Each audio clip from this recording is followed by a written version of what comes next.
সুপ্রিয় দর্শক, এইমাত্র পাওয়া সর্বশেষ আপডেট রাতের সংবাদে আপনাদের স্বাগতম। শুরুতে জানাবো সংবাদ শিরোনাম। শুরুতে জানিয়ে দেব, বাংলাদেশকে রক্ষা করতে পাতানো নির্বাচন, অংশ নেবে না বাংলাদেশ আওয়ামী লীগের নেতাকর্মীরা, বললেন সজীব ওয়াজেদ জয়। জানাবো, শেখ হাসিনা আমাদের বিপদে ফেলে গেছেন, তিনি থাকলে দেশে গণতান্ত্রিক ব্যবস্থা চলতো, বললেন মির্জা ফখরুল ইসলাম আলমগীর। জানিয়ে দেব, ঝালকাঠির রাজাপুরে যুবদল নেতার হামলায় বাংলাদেশ জামাতে ইসলামের কর্মী হাসপাতালে, থাকছে বিস্তারিত প্রতিবেদনে। এদিকে শহীদ শরীফ ওসমান হাদি হত্যা মামলায় ফয়সালের ঘনিষ্ঠ সহযোগী রুবেল আবারও 3 দিনের রিমান্ডে, থাকছে বিস্তারিত। জানিয়ে দেব, শেরপুরে মঞ্চের চেয়ারে বসাকে কেন্দ্র করে বিএনপি ও জামাত ইসলামের সংঘর্ষ, আহত অন্তত 40 জন।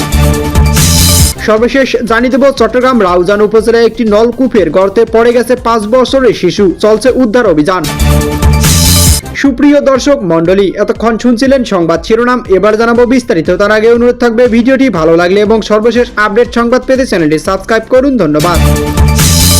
এদিকে বাংলাদেশকে রক্ষা করতে এই পাতানো নির্বাচনে অংশ নেবে না বাংলাদেশ, বলেন সজীব ওয়াজেদ জয়। ভোট নয়, এটা ফাঁদ। বাংলাদেশকে রক্ষা করতে এই পাতানো নির্বাচন অংশ নেবে না বাংলাদেশ বলে জানিয়েছেন সজীব ওয়াজেদ জয়। সামাজিক যোগাযোগ মাধ্যমে এক পোস্টে তিনি জানান, বাংলাদেশের আসন্ন নির্বাচন কোনো স্বচ্ছ গণতান্ত্রিক প্রক্রিয়া নয়, এটি অবৈধ জামাতি ইউনিট সরকারের সাধারণ নাটক। আর একটি নাটকের মাধ্যমে পাতানো নির্বাচনকে বৈধতা দেওয়ার চেষ্টা চলছে, ঠিক যেমনভাবে জুলাই আগস্ট সাধারণ শিক্ষার্থীদের সামনে রেখে উগ্র মৌলবাদী শক্তি ক্ষমতা দখল করেছিল, আজও একই কৌশল প্রয়োগ করা হচ্ছে। এই সরকার নির্বাচনকে গণতন্ত্রের উৎসব বানাতে চায় না বলে তিনি আরো উল্লেখ করেন, তারা নির্বাচনকে ব্যবহার করতে চায় মৌলবাদ প্রতিষ্ঠার হাতিয়ার হিসেবে। ভোটের বাক্স নয়, পরিকল্পিত স্ক্রিপ্টই এখানে মূল বিষয়। জনগণের মতামত নয়, ইউনিসের সেট করা প্ল্যানই এখানে শেষ কথা। আওয়ামী লীগের নিষেধাজ্ঞার বিষয় তুলে নিয়ে তিনি বলেন, এই নির্বাচন স্বাধীনতার নেতৃত্ব দল বাংলাদেশ আওয়ামী লীগকে পরিকল্পিতভাবে বাইরে রাখা হয়েছে। সেই নির্বাচন কখনো জনগণের হতে পারে না, সেটি হয় শুধু ক্ষমতা দখলের কৌশল, রাষ্ট্র দখলের ষড়যন্ত্র। দেশের জনগণ নিরাপত্তা নিয়েও তিনি প্রশ্ন করেন, এই দেশের প্রতিটি মা বাবার দায়িত্ব তাদের সন্তানের জন্য একটি নিরাপদ উন্নয়নশীল বাংলাদেশ নিশ্চিত করা। সেই দায়িত্ব পালন করতে হলে মৌলবাদকে না বলতে হবে, জঙ্গিবাদকে না বলতে হবে, আর এই পাতানো নির্বাচনকে না বলতে হবে। নির্বাচন প্রসঙ্গ ঘোষণা দিয়ে তিনি আরো বলেন, এটি ভোট বর্জনের ডাক নয়, এটি রাষ্ট্র বাঁচানোর ঘোষণা। এটি কোনো দলের স্বার্থ নয়, এটি বাংলাদেশের ভবিষ্যৎ। সুতরাং এই অবৈধ পাতানো নির্বাচন বর্জন করুন। সবশেষ তিনি নির্বাচন বর্জনের স্লোগান দিয়ে বলেন, no vote, no vote. Sheikh Hasina আমাদের বিপদে ফেলে চলে গেছেন, তিনি থাকলে দেশ গণতান্ত্রিক ব্যবস্থা চলতো, বললেন মির্জা ফখরুল ইসলাম আলমগীর। বিএনপির মহাসচিব মির্জা ফখরুল ইসলাম আলমগীর বলেছেন, দীর্ঘদিন পর ভোট হবে, আপনারা সরকার নির্বাচিত করবেন। অন্যবারের চেয়ে এবার নির্বাচনী একটু ভিন্ন। আগে মার্কা ছিল ধানের শীষ আর নৌকা, এবার নৌকা নেই, নৌকার কাণ্ডারে শেখ হাসিনা দেশ ছেড়ে গেছেন, দিল্লিতে বসে আছেন, আর আমাদের বিপদে ফেলে গেছেন। শেখ হাসিনা থাকলে দেশ অন্তত একটি গণতান্ত্রিক ব্যবস্থা চলতো। তিনি বলেন, এবার নতুন মার্কা এসেছে, যারা স্বাধীনতার সময় বিরোধিতা করেছিল তারাই এখন সরকার গঠন করতে চায়। আজ ঠাকুরগাঁও সদরে 29 মাইল এলাকার নির্বাচনী জনসভায় এসব কথা বলেন মির্জা ফখরুল ইসলাম আলমগীর। এ সময় তিনি সংখ্যালঘু ভোটারদের উদ্দেশ্যে বলেন, দেশের কোনো সংখ্যালঘু নেই, সবাই বাংলাদেশের নাগরিক, সবার অধিকার সমান, কেউ ভয় পাবেন না, বুকে সাহস নিয়ে চলবেন। আমার ভাইরা সবসময় আপনাদের পাহারা দিবে, পাশে থাকবে। বিএনপি নেতা দাবি করেন, তারা নির্বাচিত হলে দেশের সবার অধিকার রক্ষা করবেন। এদিকে যুবদল নেতার হামলায় জামাত কর্মী হাসপাতালে, ঝালকাঠির রাজাপুরে জামাত ইসলামের এক কর্মীর উপর হামলা ঘটনা ঘটেছে।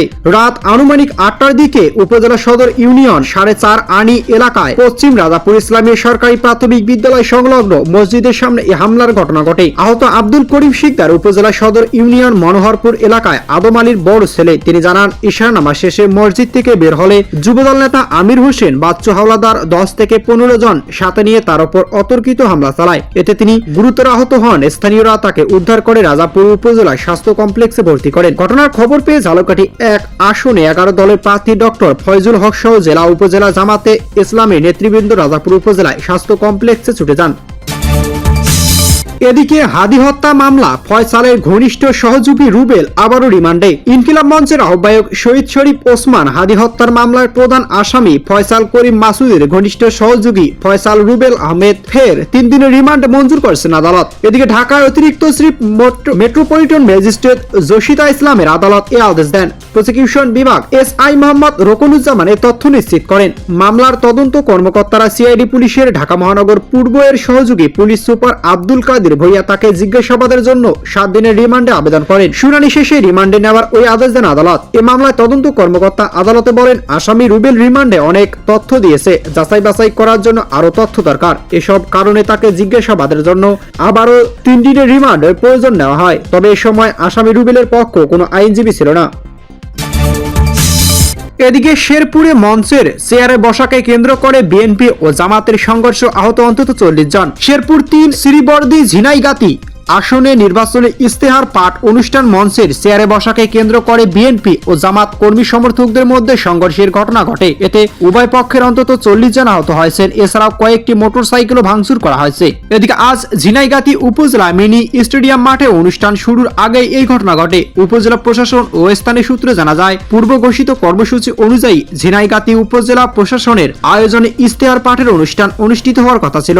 সকাল থেকেই বিভিন্ন দলের প্রতিদ্বন্দ্বী প্রার্থীরা অনুষ্ঠানস্থলে উপস্থিত হন। পরে ঝিনাইগাতি উপজেলা নির্বাহী কর্মকর্তা ও সরকারি রিটার্নিং কর্মকর্তা আশরাফুল আলম রাসেল মঞ্চে বসেন এবং প্রতিদ্বন্দ্বী প্রার্থীদের সঙ্গে ইস্তেহার পাঠ শুরু করেন। তখন স্থানীয় বিএনপি ও জামাতের কয়েকজন কর্মী সমর্থক মঞ্চে একই সারিতে চেয়ারে বসতে না পারায় তর্কে জড়িয়ে পড়ে। এক পর্যায়ে কথা কাটাকাটির সংঘর্ষের রূপ নেয়। পরিস্থিতি নিয়ন্ত্রণে বাইরে চলে গেলে উভয় পক্ষের মধ্যে ধাওয়া পাল্টা দেওয়া শুরু হয়। মঞ্চের সামনে রাখা কয়েকশো চেয়ার ভাঙচুর করা হয়। এতে উভয় পক্ষের অন্তত 40 জন আহত হন।